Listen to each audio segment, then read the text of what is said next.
Hello, everybody, and welcome back to another episode of the Daily Crypto News.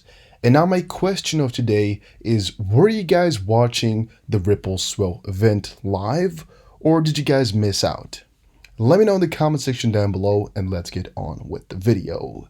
So here, as you can see, by the way, I actually have a staff account by accident. It wasn't really my fault. I didn't try to do that. But apparently, if you have a staff account, you can see all the questions and a couple of different things. Wasn't my intention, and I probably won't get it again, but that's something cool that I wanted to mention. Now, I watched the whole event, right? I think it was like an hour or so, watched it all, and I noted a couple of things down. But afterwards, I was really waiting for the best moment, and then it cut off. And I mean, I knew it was going to cut off already, as it had mentioned that over on their website, that the last part was customer only. But I thought they would at least include some things that had to do with audio, or at least something that we could really work with. Now, the majority of what they were talking about, we actually already knew. And by the way, this is the handout that they gave over at this event, which is something you could download already like over 1.5 months ago or so, like the start of June. They posted this, which is the last mile playbook for global payments. The only cool part about this is that I had forgotten most of what is in this sheet here, or in this infographic document, whatever you want to call it.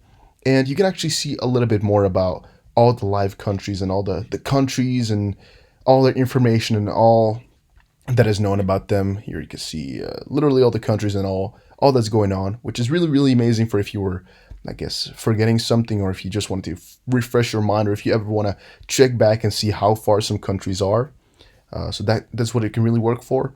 On the contrary, it's really not the stuff that we would have hoped, right? We would have really hoped for some crazier, newer sheets or things like that, but no, it was not provided to us. And I think that the main reason for that is that they wanted to get it for customers only. Now, King Solomon XRP Owl also just posted on Twitter, "I just watched the first 2 portions of Swell Regionals, got kicked out right before the audio presentation, along with everyone else I know was watching. In hindsight, perhaps Roger Solomon wasn't the best fake name I could have come up with." And Garrick says here, "Anything new you weren't already privy to know about already? Obviously, they'll only give breadcrumbs and allude to projects most of us have probably seen already. Great researchers like you yourself dig up." He said they weren't even talking about blockchain until the last 30 seconds. Then we got booted before the ODL. From what they did say though, the USA and Canada have lots of work to do in the payment space, so forget instant settlement for a while. And now that's a couple of points that I want to make in another video, but here just small. And that is that King Solomon has really just explained to me in just a small detail why the Canada and US of A are really behind in the grand scheme of things. And again, that's something I want to explore later on, because I want to do some more digging and really try to get my mind around everything. But as he said it, I've really started to get a couple of gears running in my head. They've turned on, so to speak, and it's something I want you guys to think about as well. Just think about exactly what position every country is in right now in the space. Like, just think about ISO 2, wait, is it 200-222 or is it 200-20? No, you guys know what I mean. ISO 200-22. Just think about that for a split second as well. Just think about where all the countries are and really how far they are in development with all of that, and just reflect on that for a little second. All right, then one highlight, I guess, the crypto poet just pointed out, breaking, Ripple being used to transform payments in Brazil via Banco Rendimento. Now, it's not breaking, it's not new or anything like that, because, well, we kind of knew this, but still, Ripple partnership, Rendimento joined the RippleNet in 2019. Goals, innovation, access to global markets, optimized and standardized solution, more visibility and transparency to our partners, reduced cost with cloud-based solution. And then Brazil, land of opportunities, more than $3.2 billion in remittances to Brazil in 2019, hub for tourism and service exports, increase of demand for e-commerce, Brazilian central bank innovations, open banking PIX, and Rendimento all-in-one, payments project in agile methodology, timely deliverables, scalability, and quality. Basically, this wasn't any new info, but it was cool that he gave it out, and I guess it's cool to reflect upon once more as well. But no, this was not new. It's not breaking news. Stop playing yourself. So yeah. Moving forward, here's another little snippet from the swell event from just now, we are looking at providers like Ripple by Robin King, lead for industry relationship payments in Canada. And these are all just good hints and good things we finally in the end may have something on. But for right now, it's nothing too much. XRP researcher also said Bank of Canada is considering Ripple Tech for Payments Network, still at least 2 years away from phase 1 XRP. So in the end, really, I don't really know exactly what you would want to get from all of this, as it's all a little bit far-fetched. It's all nothing concrete. It's just the idea. But that's, I guess, something good, right? The idea is the most important part about it all in the end anyway.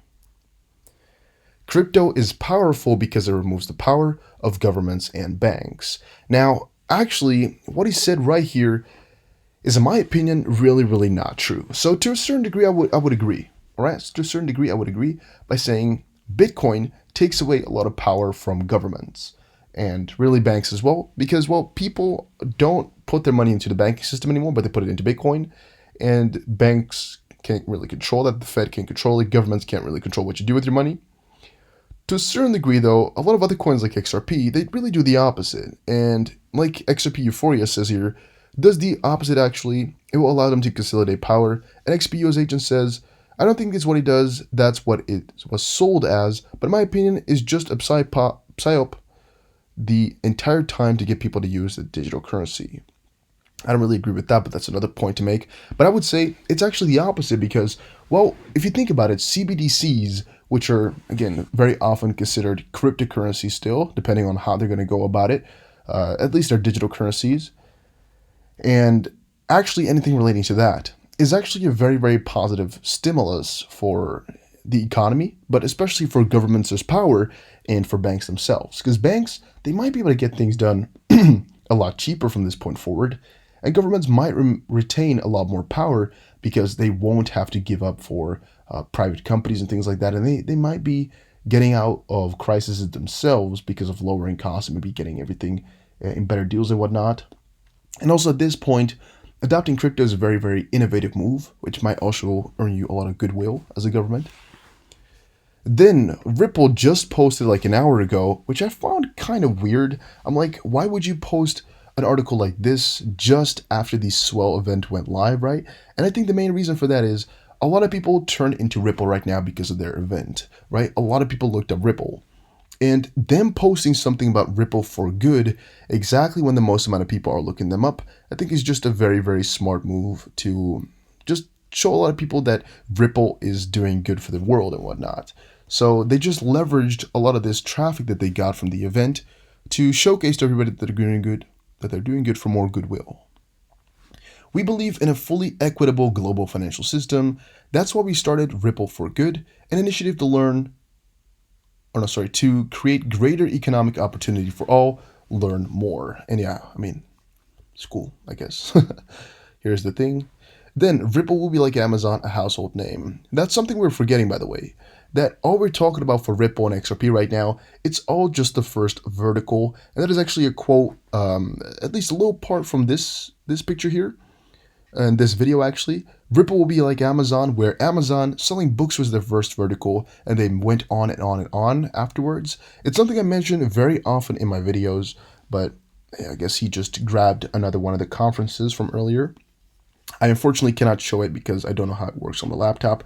James sent it to me how you should do it, but I'm still not too comfortable because at least it looked like it was messing up my audio a little bit. So I skipped out on it for now. Maybe in the future I will get to it. But basically here, we shouldn't forget that this cross-border remittance stuff is all just the first part, and that some really, really huge things are to be coming, and all we have to do is wait for it because it's going to get there.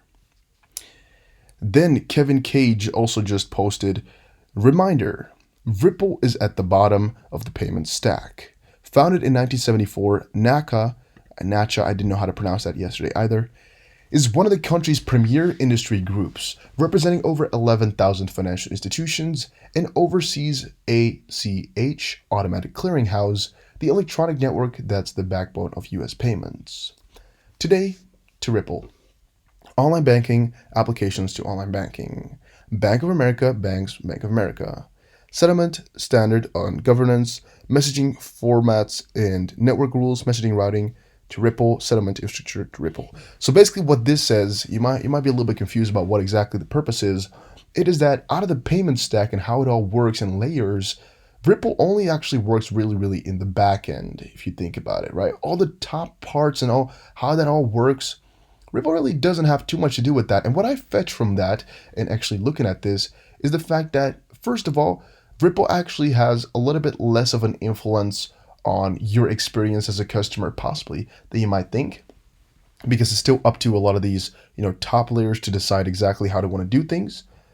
As Ripple just sets the foundation, right? They just set for a possibility of how everything can be done and making sure everybody can use it and making sure that everything is set at the bottom, at the framework, which is a very positive part as well, because, well, everything is going to be Ripple.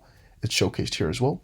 It's just a matter of time, and it's maybe not going to show as much because it's all at the bottom, but you would definitely be using it in the future. And then Ripple is hiring a senior test automation engineer. Apply today. Well, it's just fun, in my opinion, to see that Ripple is still hiring so many people. Some guys were saying, does Ripple do bad in a crisis? Well, obviously no, right? Obviously no. A couple of the talks from earlier today were really about exactly how companies move in a post-CV or post-pandemic world. Well, Ripple is actually doing splendidly, where they're actually doing a lot better than they were ever, I think, just still growing like crazy, even though a little bit of the world just got put into a halt. And then last but not least, something I won't show you but will just tell you guys about once more is that my website is going to be running, I think today or tomorrow, right? I've almost finished every single nitty bitty detail. I'm just making sure the speed of the website is as swift as possible, and I'm also going to be writing just like a couple of articles to just fill it up a little bit so it's not completely empty. But do you guys want to, would you guys check it out if I made it, or would you not be interested at all? Let me know in the comments down below, and I'll see you guys again in another crypto video. Take care and have a very nice day.